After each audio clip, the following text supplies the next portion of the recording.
Fala galera, professor Pedro por aqui, resolvendo questões do vestibular UERJ 2019, primeiro exame de qualificação. Nesse vídeo, vamos resolver a questão de número 42 da prova.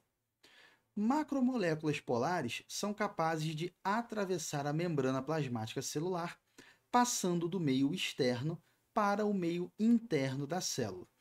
Essa passagem é possibilitada pela presença do seguinte componente na membrana plasmática. Então, bora lá. Está falando aí da nossa membrana celular, né, pessoal? Bora lembrar que a estrutura básica da membrana plasmática de qualquer ser vivo é uma dupla camada ou bicamada de fosfolipídios contendo aí proteínas. Então dá uma olhada para cá, ó. Uma dupla camada, ó, uma camada, duas camadas de fosfolipídios contendo proteínas, beleza? Alguns seres possuem também, como os animais, carboidratos na membrana celular, constituindo o chamado glicocálice ou glicocálix, muito importante aí no reconhecimento celular, né? Atuando aí em processos de rejeição a transplantes, enxertos, enfim. Mas não vou me aprofundar nisso, porque não é o foco da questão. Aqui ele está falando mais dessa estrutura mais básica, beleza? E um pouquinho de transporte também através da membrana. Então, a membrana celular é uma bicamada de fosfolipídios contendo proteínas. Vamos lembrar que os fosfolipídios são compostos que nós chamamos de anfifílicos ou anfipáticos. Eles possuem uma região polar, que é a cabeça aqui, a parte redonda de fosfato, e uma região apolar, que são essas caudas aqui, formadas basicamente por carbono e hidrogênio, ok? Vamos lembrar também que nos animais, especificamente nos animais, nós temos colesterol na composição da membrana plasmática, importante para regular a fluidez. A membrana, ela é de natureza fluida, mas ela não deve ser fluida de mais nem de menos, tem que ter um equilíbrio. E quem regula a fluidez da membrana nos animais é o colesterol. Em relação aos transportes através da membrana, nós temos basicamente dois tipos: transporte passivo e transporte ativo.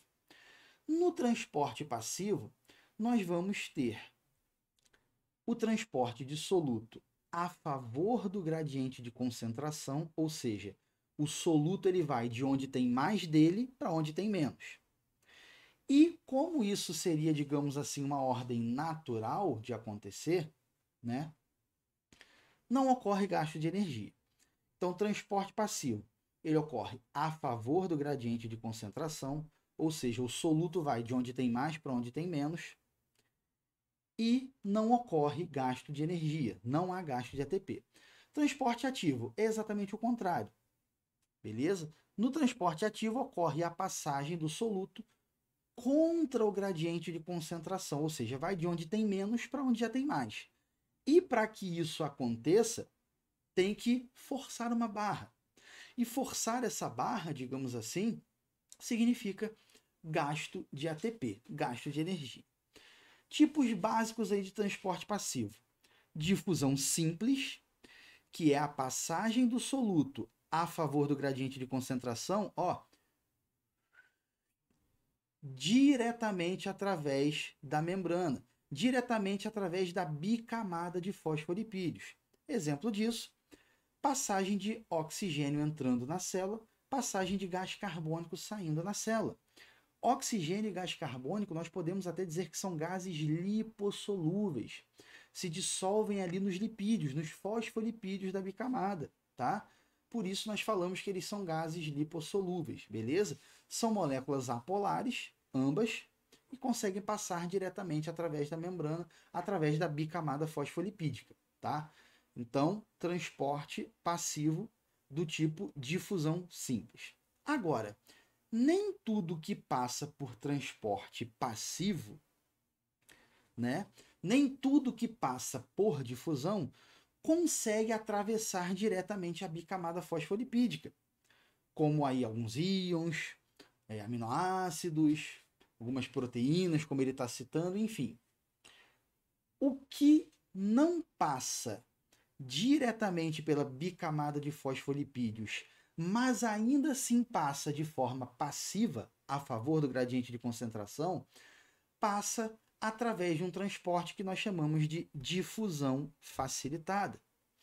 E a difusão facilitada consiste na passagem do soluto a favor do gradiente de concentração, porém através de uma proteína de membrana que nós denominamos genericamente de permease. Então, esse soluto está passando por uma proteína de membrana para poder entrar. Esse outro soluto está passando também por uma proteína de membrana para poder entrar. E aí nós podemos ter proteínas canal, que formam realmente um canal para a passagem da substância, ou proteínas cuja estrutura ela é modificada, colocando o soluto para dentro e ou para fora da célula.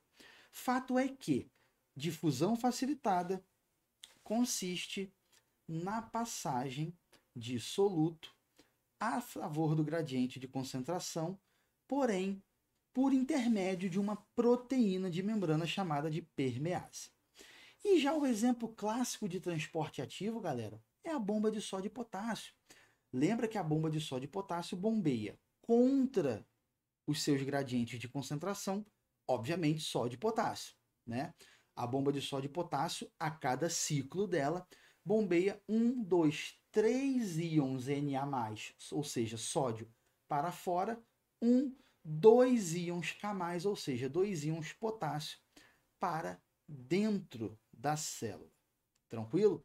Demos uma boa revisada aí na estrutura da membrana e nesses transportes. Não vou entrar no mérito da osmose aí, que também ocorre sem gasto energético, mas estamos falando aí do transporte de solvente, então não vou pegar nisso nessa questão.